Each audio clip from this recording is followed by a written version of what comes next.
Mall manager kicks out a disabled man for wearing MAGA hat, unaware he is the undercover owner. The shopping mall was bustling on a crisp Saturday afternoon, filled with a sea of diverse faces. Families wandered from store to store, couples shared soft pretzels, and kids tugged impatiently at their parents' arms, begging to visit the toy shop. Amid the hum of commerce and chatter, a man in his early 50s wheeled himself quietly into the food court. He wasn't flashy or demanding attention, just a simple, everyday visitor in plain jacket, jeans, and a bright red MAGA hat perched atop his head. This man was Jacob Hartman, a successful entrepreneur and the true owner of the sprawling mall. Jacob had built his empire from scratch, overcoming personal and professional hurdles that most wouldn't survive. Today, though, he wasn't here as the polished CEO who spoke at conferences or cut ribbons at grand openings. Today, Jacob wanted to observe his mall and its staff as any regular customer would. "Excuse me, sir," an employee at the fast food counter said with a polite smile. "What can I get you?" Jacob ordered a burger and fries, handed over a crisp $20 bill, and rolled to a corner table by the large glass windows overlooking the parking lot. He liked the quiet space, away from the bustling crowd. As he ate, he noticed a group of teenagers pointing at him, whispering and laughing. He was used to this. The MAGA hat tended to draw attention, both good and bad. He didn't mind. It was a symbol of his beliefs, not a weapon to provoke anyone. He smiled faintly to himself and returned to his meal. Not far away, the mall manager, Melissa Grant, was prowling the food court like a lioness on the hunt. Melissa was in her mid-40s, dressed sharply in a tailored blazer, her clipboard clutched tightly against her chest. Her demeanor screamed authority, and her sharp eyes scanned the area for anything, or anyone, that didn't fit her idea of acceptable clientele. "Do you see that man?" she muttered to a junior employee standing nervously beside her. "The one in the wheelchair, by the windows." The employee nodded hesitantly. "Yes, ma'am." Melissa's lips thinned. "That hat. I've told everyone that kind of political nonsense is not welcome here. We have a reputation to uphold." "But he's not causing any trouble," the junior employee ventured timidly. Melissa shot her a glare that could freeze fire. "It's not about trouble, it's about image. We don't need the complaints. I'll handle it." She squared her shoulders, adjusted her blazer, and strode purposefully toward Jacob's table. Her heels clicked loudly on the tile floor, each step brimming with self-righteous authority. "Excuse me," Melissa said, her voice icy but polite enough to veil her disdain. Jacob looked up from his burger, his hazel eyes calm but curious. "Yes?" he asked, his tone neutral. "I'm Melissa Grant, the manager of this mall. I'm going to have to ask you to remove your hat or leave the premises," she stated firmly, folding her arms. The statement drew the attention of nearby diners, and conversations hushed as eyes darted toward the unfolding drama. Jacob raised an eyebrow. "May I ask why?" Melissa's posture stiffened. "We've received complaints about your hat. It's a political statement that some of our customers find offensive. This is a family-friendly establishment, and we cannot allow anything that disrupts the comfort of our patrons." Jacob chuckled softly, setting down his burger. "I see. And is there a policy that says wearing a hat is grounds for removal?" Her lips twitched into a tight smile. "As the manager, I have the discretion to maintain a peaceful and welcoming environment." Jacob leaned back in his wheelchair, his calm demeanor unwavering. "I understand your concern, but I'm just here to enjoy my meal. I'm not disturbing anyone. If someone is uncomfortable because of a hat, that's their issue, not mine." Melissa's patience was wearing thin. "Sir, I'm not going to argue with you. You can either comply or leave. Security will be here shortly to escort you out if necessary." By now, a small crowd had gathered. Some diners whispered among themselves, clearly uncomfortable with Melissa's approach. A teenage girl pulled out her phone, recording the encounter, while a middle-aged man murmured, "Why can't he wear a hat? This is America, isn't it?" Jacob glanced at the onlookers, then back at Melissa. "You're making a spectacle out of nothing," he said evenly. "Do you really think this is the right way to handle the situation?" Melissa's cheeks flushed. "Sir, this is your final warning." Before Jacob could respond, two burly security guards arrived, summoned by Melissa's earlier call. They stood on either side of Jacob's table, their expressions unreadable.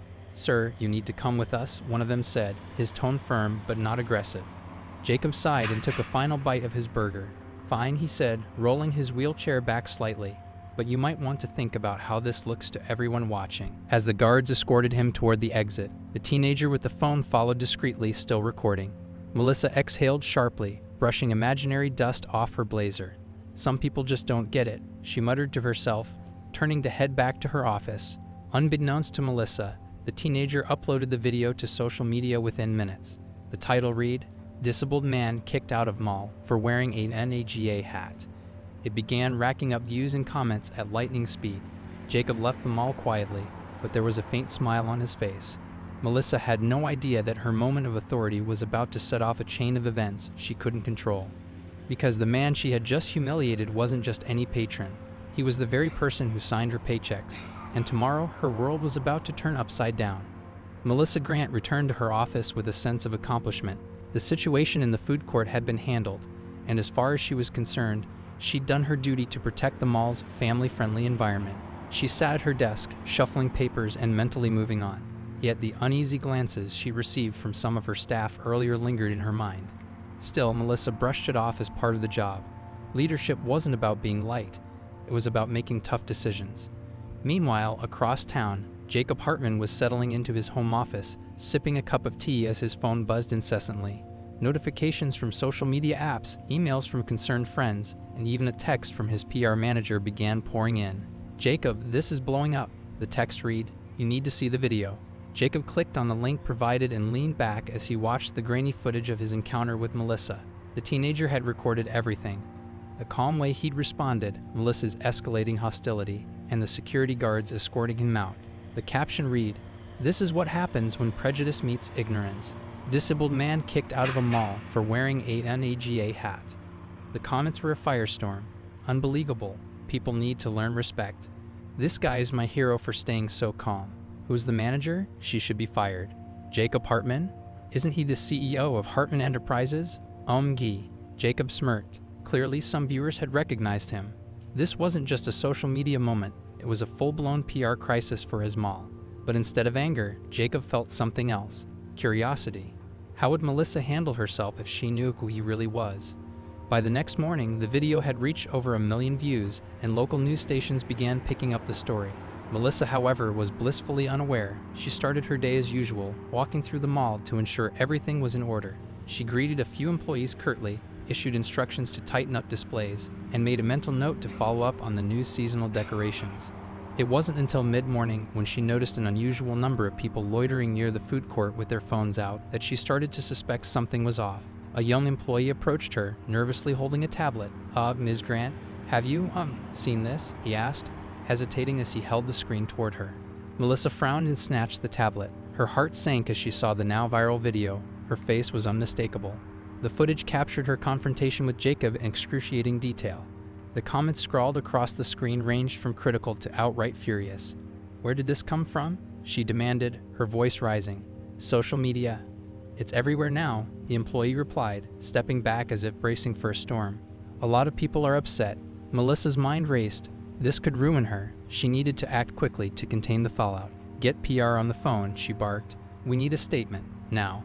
As Melissa scrambled to salvage her reputation, Jacob was already en route to the mall. Dressed sharply in a tailored suit, he no longer looked like the quiet man in a wheelchair she had dismissed the day before. Today he carried an air of authority that was impossible to ignore. When he arrived at the mall, employees and customers alike did double takes. Word of his identity had spread like wildfire. Staff whispered among themselves, unsure of what was about to happen. Jacob moved through the mall with purpose, heading straight for Melissa's office. He knocked twice before pushing the door open. Melissa looked up from her desk, her face pale as she registered who stood before her. "You," she stammered, struggling to find words. "What are you doing here?" Jacob rolled forward and stopped in the center of the room, his gaze steady. "Good morning, Ms. Grant. I believe we need to talk." Melissa swallowed hard. "I can explain. Yesterday was a misunderstanding." Jacob held up a hand, silencing her. "No need to explain just yet. I've seen the video. I've read the comments. But what I really want to know is this. Do you believe the way you handled that situation was appropriate?" Melissa's throat tightened. I was trying to maintain order. We've had complaints about." "Complaints?" Jacob interrupted, his tone calm but firm. "Or personal bias? Let's not sugarcoat this, Ms. Grant. You saw a man in an MAGA hat and decided he didn't belong in your mall." Melissa's defenses began to crumble. "I was thinking of the mall's reputation." "Stop," Jacob said sharply. "Do you know who I am?" Melissa's eyes darted nervously. I've heard rumors." "I'm Jacob Hartman," he said, his voice steady but carrying the weight of authority. "I own this mall. I own all the malls under Hartman Enterprises. And yesterday, you kicked me out of my own property." The silence in the room was deafening. Melissa's face turned a deep shade of crimson. She opened her mouth to speak, but no words came out. Jacob leaned forward slightly, his voice softening but losing none of its power. Do you have any idea what kind of message that sends? Not just to me, but to every customer who walks through those doors? To every employee who works under you? Melissa's eyes filled with tears. Mr. Hartman, Jacob held up his hand again. Save it. This isn't about me being your boss. It's about the values we stand for as an organization. And you've failed to uphold them. Melissa looked down at her desk, trembling. Are you firing me? Jacob considered her for a long moment. That depends on you. I believe in second chances, but only if they're earned. Here's what's going to happen. You're going to issue a public apology, sincere, not rehearsed. You're going to enroll in a mandatory leadership and diversity training program, and you're going to work with your team to rebuild the trust you've broken. He paused, letting his words sink in. If I see even a hint of this kind of behavior again, you'll be out the door faster than you can say reputation. Do I make myself clear? Melissa nodded quickly, tears streaming down her face. Yes, Mr. Hartman, I understand. Jacob nodded and stood. Good, let's hope you mean it. Because if you don't, the next time we have this conversation, there won't be a second chance. As he left her office, employees and customers watched with a mixture of awe and satisfaction. The tables had turned, and Melissa Grant had learned a lesson she wouldn't soon forget. The mall felt like a different place after Jacob left Melissa's office. Employees whispered in hushed tones, customers hovered near the food court to discuss the unfolding drama, and Melissa sat in her office, staring blankly at her screen. The social media video had reached mainstream news outlets now, with headlines like, Mall manager faces backlash after kicking out disabled man in MAGA hat. Owner of local mall revealed as the man humiliated by his own manager. When prejudice meets power, Jacob Hartman speaks out. Melissa clicked through the articles, each one more damning than the last. She felt the weight of her poor decisions crushing her. Her phone buzzed nonstop, calls from colleagues, messages from her staff, and emails from the mall's corporate PR team, all demanding answers. In a desperate bid to salvage her reputation, Melissa decided to issue a statement. She sat at her desk, carefully crafting an apology, though her hands trembled as she typed. Later that afternoon, Melissa stepped into the mall's central atrium, where a small stage had been set up. The PR team had advised her to address the issue head-on, and a podium with microphones awaited her. The mall was quieter than usual, as word had spread that she would be speaking publicly. A few reporters lingered, cameras ready, while customers watched from the sidelines. Melissa approached the podium, her face pale but composed. She cleared her throat and leaned into the microphone. Good afternoon, she began, her voice shaky but steadying as she spoke. I want to address the events of yesterday and the concerns raised by our community. First and foremost, I deeply regret the way I handled the situation involving Mr. Hartman. My actions were unprofessional and do not reflect the values of this mall or its parent company. I take full responsibility. She paused, hoping to gauge the crowd's reaction. Some nodded, but others crossed their arms, skeptical. A man near the back muttered loudly, "Sounds rehearsed to me." Melissa pressed on. Moving forward, I will be taking part in mandatory training on leadership and inclusion to ensure that incidents like this never happen again. I also want to personally apologize to Mr. Hartman for my actions. Her voice cracked slightly, but she forced herself to finish. Thank you for your understanding as I work to make amends. Melissa stepped back from the podium, but the crowd remained quiet, their expressions unreadable.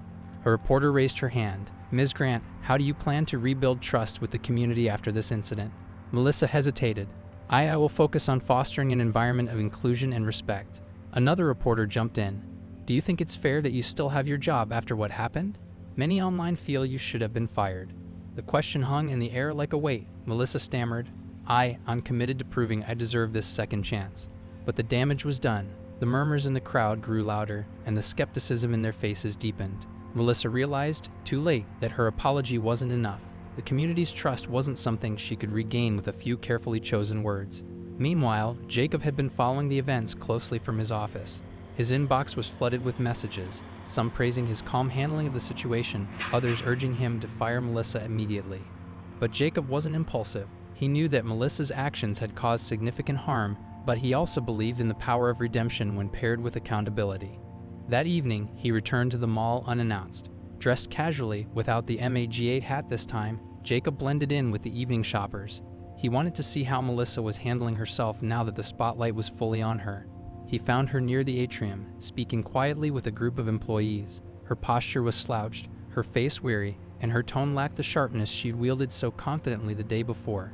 It was clear that the public reckoning had humbled her, but Jacob wasn't entirely convinced it was enough. Jacob stepped forward, drawing the attention of everyone nearby. The employees fell silent, and Melissa turned to face him, her expression a mix of dread and relief. "Mr. Hartman," she began, her voice faltering. Jacob held up a hand, stopping her. "I'm not here for another apology," he said calmly. "I've heard enough words. Now I want to see action." He turned to the gathered employees and customers, addressing them as a group. "What happened here is more than just a managerial mistake. It's a reflection of deeper issues that don't just exist in this mall, but in our society as a whole. We all have a responsibility to treat each other with respect and dignity, no matter our differences." The crowd listened intently, some nodding in agreement. "To my employees," Jacob continued, "I want you to know that your voices matter. If you ever feel like someone in leadership isn't upholding our values, you can come directly to me. This mall belongs to all of us, and it should reflect the best of us." He then turned to Melissa. "You've been given a second chance, Melissa. Don't waste it. Prove to your team, your customers, and yourself that you can be better." Melissa nodded, tears welling in her eyes. "I will, Mr. Hartman. I promise." Jacob glanced at the crowd one last time, offering a faint smile. "Let's move forward, together." As Jacob left the mall that evening, he felt a sense of closure. The situation wasn't perfect. There were still wounds to heal and trust to rebuild. But it was a start. The viral video continued to circulate, sparking debates about prejudice, power, and the importance of accountability. Melissa, for her part, began making immediate changes. She held meetings with employees, listened to their concerns, and committed to the training Jacob had mandated. Though the road ahead was challenging, she was determined to prove she deserved her second chance. And as for Jacob, he remained a quiet yet vigilant presence in the background, ensuring that his malls not only thrived as businesses, but also stood as examples of fairness and respect. As Jacob wandered toward the food court, he noticed Melissa herself, sitting at a table with an elderly couple. She was attentively listening to them, her notepad open and pen poised. Nearby employees glanced over occasionally, some smiling faintly. Whatever Melissa was doing, it was clear she was making an effort. After the couple left, Jacob approached her table. She looked up, startled, then quickly stood. "Mr. Hartman," she said, her voice steady but tinged with nervousness. Jacob gestured for her to sit. "Relax, Melissa. I'm just here to talk." She hesitated but complied, folding her hands in front of her. "What can I do for you, sir?" Jacob studied her for a moment before speaking. "I've been observing the changes you've made here. The bulletin board, the outreach efforts, the way you've been engaging with staff and customers. It's a good start." "Thank you," Melissa replied, relief flickering across her face. "But it's just that, a start," Jacob continued. "Real change isn't about a few gestures. It's about consistency. Day in and day out, you have to prove to everyone here that you've learned from your mistakes." "I understand," Melissa said earnestly, "and I'm committed to doing that." Jacob nodded. "Good, because your team is watching you, your customers are watching you, and I'm watching you." Melissa swallowed hard but nodded. "I won't let you down." As weeks turned into months, the changes at the mall became more evident. Staff reported feeling more supported, customers noted the welcoming atmosphere, and the community began to see the mall as more than just a place to shop. Melissa's continued efforts to foster inclusion and fairness gradually repaired her reputation, though she knew it would always carry the scar of her past mistakes. Jacob remained a guiding force, though he intentionally stepped out of the spotlight. He trusted Melissa to lead, but he also made it clear that his watchful eye would ensure the mall stayed true to its mission. One afternoon, Melissa spotted a man in a wheelchair near the atrium. For a split second, her heart leaped in panic, memories of that fateful day flooding back. But this time, the man wasn't Jacob, it was a local veteran, proudly wearing a cap that read U.S. Army. Melissa hesitated, then approached him with a warm smile. "Hello, sir," she said. "Welcome to Hartman Mall. If there's anything you need, please don't hesitate to let us know." The man looked up, surprised by her sincerity. "Thank you, ma'am," he said, tipping his cap. As Melissa walked away, she felt a sense of peace she hadn't known in months. She wasn't just managing a mall anymore, she was building a community. Later that evening, Jacob received an email from one of the mall's employees. It was a simple message. "Mr. Hartman, just wanted to let you know that things feel different around here now, in a good way. Thank you for giving us a second chance to get it right." Jacob leaned back in his chair, his heart light. He had always believed in the power of redemption, and now he had proof that even the hardest lessons could lead to lasting change.